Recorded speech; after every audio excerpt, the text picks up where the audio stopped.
Fight है corrupt के खिलाफ और करप्शन के खिलाफ। हमारे पास बहुत ज्यादा सबूत हैं कि नितिन गडकरी करप्ट हैं। आपके चैनल्स ने भी बहुतों ने दिखाया था उस वक्त कि किस तरह से इन्होंने फ्रॉड कंपनीज बनाए और फ्रॉड कंपनीज के नाम पे इनके ड्राइवर और इनके कौन कौन तो उसमें डायरेक्टर थे, उससे कोई इन्वेस्टिगेशन नहीं हुआ।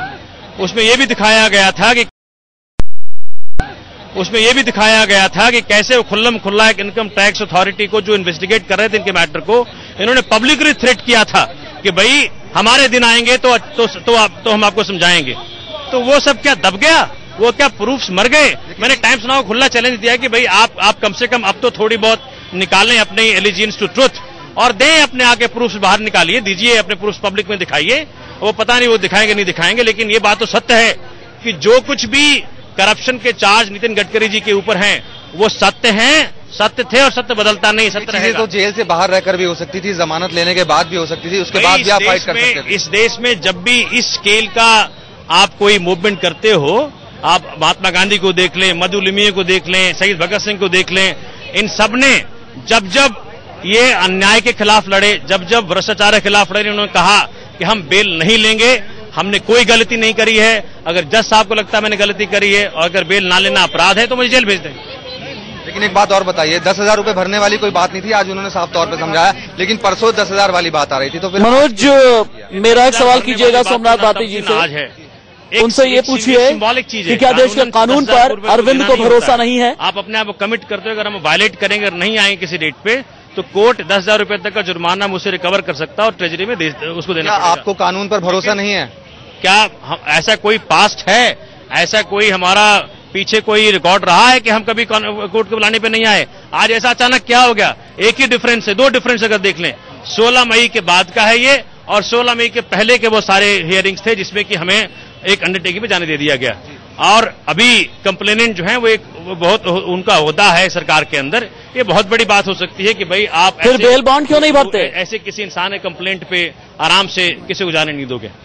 तो फिर बेल बॉन्ड क्यों नहीं भरा? फिर आपने मैं कह तो दिया हमने क्यों नहीं भरा बेल बॉन्ड। हम नहीं मानते कि एक चोर को चोर कहना जुर्म है। लेकिन देश की जुडिशरी पे विश्वास नहीं, ऊपर चैलेंज कर सकते हैं, तो क्या आप इसको बिल्कुल समझे? इस देश की जनता को इस वक्त वो वॉइस चाहिए जो एक करप्ट को करप्ट बोल सके। नए रेजीम के अंदर एक करप्ट को करप्ट बोलना बहुत ही मुश्किल हो जाएगा। उसके लिए आपको हो सकता है कि जिंदगी को कारावास। अरविंद, किसी को सर्टिफिकेट देने वाले कौन होते हैं? भाई हमें कानून पे विश्वास है, लेकिन कानून के एग्जीक्यूटिव विश्वास नहीं है। तो ये थे हमारे साथ सोमनाथ भारती, जिनका साफ तौर पर ये कहना था कि बेल बॉन्ड नहीं भरेंगे और इस लड़ाई को आगे जारी रखेंगे। जी राशिद। मनोज, आपने सोमनाथ भारती के साथ जो कुछ भी बात की है, अभी आता हूं मैं पिंकी आनंद जो नितिन गडकरी की वकील हैं दिल्ली के पटियाला हाउस कोर्ट में, वो कुछ कह रही है, सुनते हैं उन्हें। जो क्रिमिनल कोड का है वो हर इंसान और हर व्यक्ति के लिए, हर अक्यूज के लिए है। और आज की तारीख में केजरीवाल जी एक अक्यूज की हैसियत से इस कोर्ट में पेश हुए हैं। जज साहब ने एक रीजन ऑर्डर दिया था, पूरी हमारी सबमिशंस कंसिडर की थी कि केजरीवाल जी ने डेफेमेटरी, झूठे और बेबुनियादी स्टेटमेंट जो करे हैं उससे मानहानि हुई है नितिन गडकरी जी को, इसलिए उनको समन किया गया था। ट्रायल चलना था, कोई भी साधारण व्यक्ति कोर्ट के आगे आता तो सबसे पहले जिस प्रकार से वो पेश हुए हैं उसमें अपना बॉन्ड भरता विद श्योरिटी।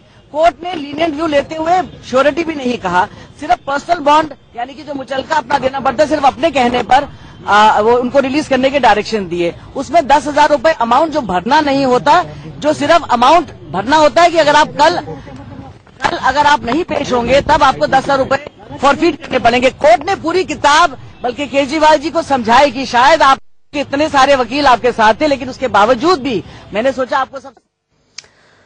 पिंकी आनंद को सुन रहे थे आप। मेरे सहयोगी मनोज वर्मा जुड़े हुए हैं दिल्ली के पटियाला हाउस कोर्ट प्रीमाइस से, उनके साथ आशीष सिन्हा भी जुड़ चुके हैं।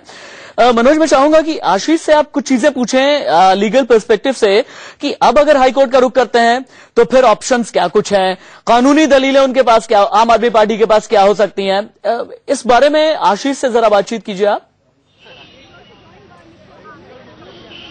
जी बिल्कुल राशिद। आशीष, ये बताइए आप कि अगर अब अरविंद केजरीवाल हाई कोर्ट का रुख करते हैं तो उसका आगे का प्रोसीजर क्या रहेगा? देखिए, जाहिर तौर पर अरविंद केजरीवाल चाहे तो इस फैसले को हाईकोर्ट में चुनौती दे सकते हैं। कल उनको हाईकोर्ट में, चूंकि हाईकोर्ट तो बंद रहेगा लेकिन रजिस्ट्री खुली रहेगी, वो इस फैसले को हाईकोर्ट में चुनौती दे देंगे। उसके बाद सोमवार को चूंकि मैटर लिस्ट नहीं हो पाएगा इतनी अर्जेंट, तो उनको एक अर्जेंट मेंशनिंग करनी होगी चीफ के सामने कि उनका मैटर लिस्ट किया जाए। उसके बाद इस पूरे मामले में जो दूसरा पक्ष होगा, अगर कोर्ट सुनता है तो दूसरा जो पक्ष होगा उसको नोटिस भी जारी किया जाएगा, उसके बाद उनका भी रिप्लाई आएगा। तो कम से कम आने वाला जो हफ्ता है वो अरविंद केजरीवाल के लिए मुश्किलों भरा है और कम से कम सोमवार मंगलवार तक अरविंद केजरीवाल को जेल से राहत नहीं मिलेगी। तो ये बताइए कि उनके पास दलीलें क्या रहेंगी अब आगे कोर्ट में बताने के लिए, क्योंकि जितनी मनोज वो यहाँ पर दे चुके हैं, तो आगे की दलीलें क्या रहेंगी फिर हाई कोर्ट में बताने के लिए? देखिए, जाहिर तौर पे वो यही कहेंगे कि चूंकि एक कंटेम्प्ट का केस है, इसमें अंडरटेकिंग से ही काम चल जाएगा, इसमें बेल बॉन्ड भरने की कोई जरूरत नहीं है, इसके अलावा पर्सनल बॉन्ड भरने की कोई जरूरत नहीं है। जो दलील उन्होंने यहाँ रखी, आज मनोज आप भी कोर्ट में थे, आपने देखा होगा कोर्ट ने कम से कम 4 से 5 बार अरविंद केजरीवाल से पूछा कि क्या पर्सनल बॉन्ड भरने के लिए तैयार हैं, लेकिन कोर्ट ने नहीं माना भरा, लेकिन अरविंद केजरीवाल नहीं माने। अब देखना यह है कि क्या हाईकोर्ट से अरविंद केजरीवाल को राहत मिलती है या नहीं। जी बिल्कुल राशिद, अब देखना यह होगा कि अगर अरविंद केजरीवाल हाईकोर्ट का रुख करते हैं तो वहां से उनको राहत मिल पाएगी या नहीं। जी चलिए मनोज, आपका शुक्रिया। आशीष सिन्हा भी हमारे साथ मौजूद थे। आशीष, आपका बहुत शुक्रिया।